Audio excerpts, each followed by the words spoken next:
धावत्या शिवनेरी बसमध्ये महिलेसोबत असं मागील नराधमाने सीटच्या खालून हात घातला आणि असं संपूर्ण महाराष्ट्रात संताप इतका किळसवाणा प्रकार।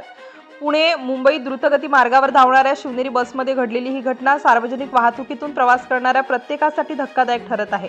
एका महिला प्रवाशाच्या तक्रारीनंतर हा प्रकार समोर आला असून या घटनेमुळे महिलांच्या सुरक्षिततेबाबत पुन्हा गंभीर प्रश्न उपस्थित झाले आहेत।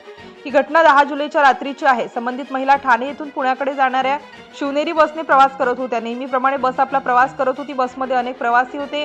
कोणालाही पुढच्या काही क्षणात नेमकं काय घडणार आहे याची कल्पना नव्हती। सर्व काही सुरळीत सुरू असल्याचं दिसत होतं। बस मुंबई पुणे द्रुतगती मार्गावरील खोपोली पोलीस ठाण्याच्या हद्दीतील मिसिंग लिंक बोगद्याजवळ पोहोचली होती। रात्रीची वेळ असल्याने बहुतांश प्रवासी शांतपणे प्रवास करत होते। वातावरण सामान्य होतं। मात्र याच दरम्यान महिलेच्या मते अचानक असा प्रकार घडला की त्यानंतर संपूर्ण प्रवासाचं चित्रच बदलून गेलं। महिलेने पोलिसांना दिलेल्या तक्रारीनुसार त्या आपल्या जागेवर बसलेल्या असताना त्यांच्या मागील सीटवर बसलेल्या एका अज्ञात व्यक्तीने सीटच्या मागून हात घालायला सुरुवात केली। सुरुवातीला नेमकं काय घडतं याचा अंदाज येणंही कठीण होतं, पण काही क्षणातच परिस्थिती गंभीर असल्याचं तिच्या लक्षात आलं। तक्रारीनुसार त्या अज्ञात व्यक्तीने सीटच्या मागून हात घालून महिलेचा विनयभंग केला। चालत्या बसमध्ये अनेक प्रवासी उपस्थित असतानाही हा प्रकार घडण्याचा आरोप करण्यात आलाय। या घटनेमुळे महिलेला मोठा मानसिक धक्का बसल्याची तक्रारीत नमूद करण्यात आले। घटना घडल्यानंतर महिलेने हा प्रकार दुर्लक्षित न करता योग्य ती कायदेशीर पावले उचलण्याचा निर्णय घेतला। प्रवासादरम्यान घडलेल्या या प्रकारची माहिती संबंधित यंत्रणेला देण्यात आली। त्यानंतर संपूर्ण प्रकरण पोलिसांपर्यंत पोहोचलं आणि तपासाची प्रक्रिया सुरू झाली। महिलेने खोपोली पोलीस ठाण्यात तक्रार दाखल केली। तक्रारीच्या आधारे पोलिसांनी अज्ञात आरोपीविरुद्ध गुन्हा नोंदवला। प्रकरणाची गंभीर दखल घेत आरोपीचा शोध सुरू करण्यात आला असून घटनेमागील सर्व बाबींची चौकशी केली जात आहे। आरोपीची ओळख पटवण्यासाठी बसमधील सीसीटीव्ही फुटेजची पाहणी करण्यात येत आहे। याशिवाय बसमधील इतर प्रवाशांकडूनही माहिती गोळा केली जात आहे। तपासाच्या आधारे आरोपीपर्यंत पोहोचण्याचा प्रयत्न पोलीस करत आहेत। या प्रकरणात आणखी एक महत्त्वाचा मुद्दा समोर आला। बसमध्ये चालक आणि वाहक उपस्थित असतानाही हा प्रकार नेमका कसा घडला याचाही तपास सुरू आहे। त्यावेळी बसमधील परिस्थिती नेमकी कशी होती याची माहिती पोलिसांकडून पडताळून पाहिली जात आहे।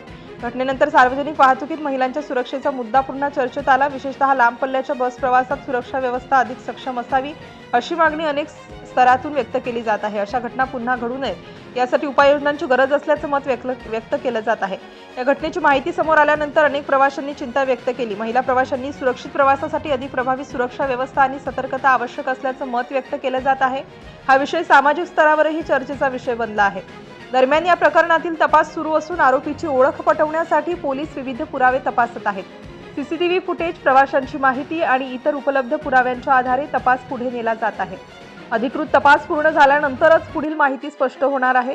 आणि आता शेवटी नेमका तो धक्कादायक प्रकार काय होता हे पुन्हा एकदा स्पष्ट सांगायचे झाल्यास महिलेच्या तक्रारीनुसार 10 जुलैच्या रात्री ठाणेहून पुण्याकडे जाणाऱ्या शिवनेरी बसमध्ये मुंबई पुणे द्रुतगती मार्गावरील खोपोली पोलीस ठाण्याच्या हद्दीतील मिसिंग लिंक बोगद्याजवळ बस पोहोचली असताना त्यांच्या मागील सीटवर बसलेल्या एका अज्ञात व्यक्तीने सीटच्या मागून हात घालून त्यांचा विनयभंग केला। या तक्रारीच्या आधारे खोपोली पोलिसांनी अज्ञात आरोपीविरुद्ध गुन्हा नोंदवून तपास सुरू केला असून आरोपीचा शोध घेतला जात आहे।